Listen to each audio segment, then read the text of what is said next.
Today, over 1.9 billion people around the world identify as Muslims. But not all Muslims follow the same beliefs or practices. The vast majority, around 85 to 90%, are Sunni Muslims. Only about 10 to 15% are Shia.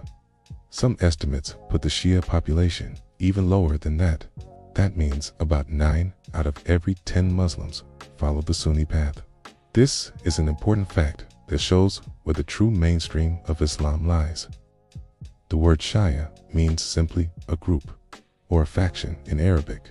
It is short for Sheikha o Tu'alq, which means the party of Ali. But the Prophet Muhammad, peace be upon him, never called any of his followers Shia. That name appeared years after his death, during political conflict and division. Sunni Islam, on the other hand, means al-Sunnah wal Jama'ah. This means the people who followed the Sunnah, the teachings, sayings, and example of the Prophet Muhammad, and who belong to the united community, the Jama'ah. Let's go back to history.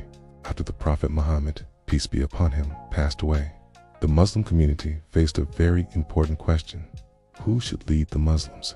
This was a serious issue because the new leader would guide the entire Ummah. Sunni Muslims believe that leadership should be chosen through shura, consultation, and consensus. That's why the companions gathered and selected Abu Bakr, may Allah be pleased with him, as the first caliph. He was one of the closest companions of the Prophet and trusted by the community. After Abu Bakr came Umar ibn al-Khattab. He was a strong and just leader who expanded the Islamic State. Then came Uthman ibn Affan, and after him, Ali ibn Abi Talib, the cousin and son-in-law of the Prophet. These four are known as the rightly guided caliphs, or al-Khalafa, ar-Rashidun. Their leadership is considered the model of Islamic governance. On the other side, some believed that leadership should only belong to the Prophet's family. They said the Prophet appointed Ali specifically to be his successor. They became known as the Shia, the party of Ali. This was at first a political disagreement, but it eventually developed into a separate sect with different beliefs and practices. Sunni Islam is based on the Quran, the authentic Hadith collections, and the consensus of the early generations of Muslims. Sunni scholars have preserved the teachings of the Prophet without adding extra beliefs. The focus is on following the Sunnah, respecting all the companions, and maintaining the unity of the Ummah. Shia Islam, however, introduced some beliefs that Sunni Muslims consider innovations. For example, Shias believe that the Imams from the family of the Prophet are divinely appointed, infallible, and have special knowledge. This conflicts with the Sunni belief that only the Prophet Muhammad was infallible. Sunni Islam teaches that all humans can make mistakes except the Prophet. Another difference is how the two groups view the companions of the Prophet. Sunnis honor all the companions and believe they were righteous and trustworthy. Shias often question the loyalty and integrity of many companions, accusing some of betrayal after the Prophet's death. One of the most tragic events in Islamic history is the Battle of Karbala. Imam Hussein, the grandson of the Prophet, was killed, along with his family and supporters. This event deeply shaped Shia identity and theology. Every year, Shias mourn this tragedy on Ashura with large gatherings, speeches, and ceremonies. Sunnis also honor Imam Hussein, but observe Ashura differently, mainly as a day of fasting and reflection.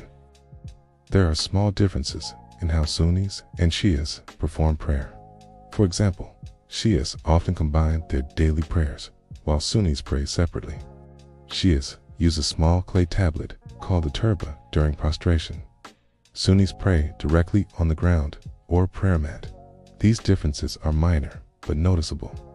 The Sunni majority has played a major role in spreading Islam worldwide. They preserved the authentic teachings and kept the Ummah united. Countries like Egypt, Turkey, Saudi Arabia, and many others are Sunni majority. Shias are concentrated mostly in Iran, Iraq, Bahrain, and parts of Lebanon and Yemen. It is important to understand that the vast Sunni majority is not just a number. It represents the united community that follows the authentic path of the Prophet Muhammad, peace be upon him. Shia beliefs, while followed by some, diverge from this path in key theological and historical ways. Islam teaches us to respect all Muslims and avoid division, but it also teaches us to follow the Quran and Sunnah correctly. The Sunnah is the living example of the Prophet and the foundation of Islam. If we want to be true Muslims, we must follow the Sunnah and stay with the Jama'ah. So, when you hear about Sunni and Shia, remember this: Sunni Islam is the true, authentic Islam. It is the path of the Prophet, his companions, and the great scholars of the Ummah. The Shia are a small group that developed separate beliefs after the Prophet's time. Always seek knowledge from the Quran and Sunnah, and pray to Allah to guide us all to the straight path. Subscribe for more clear and authentic Islamic knowledge. Stay united. Stay firm on the Sunnah.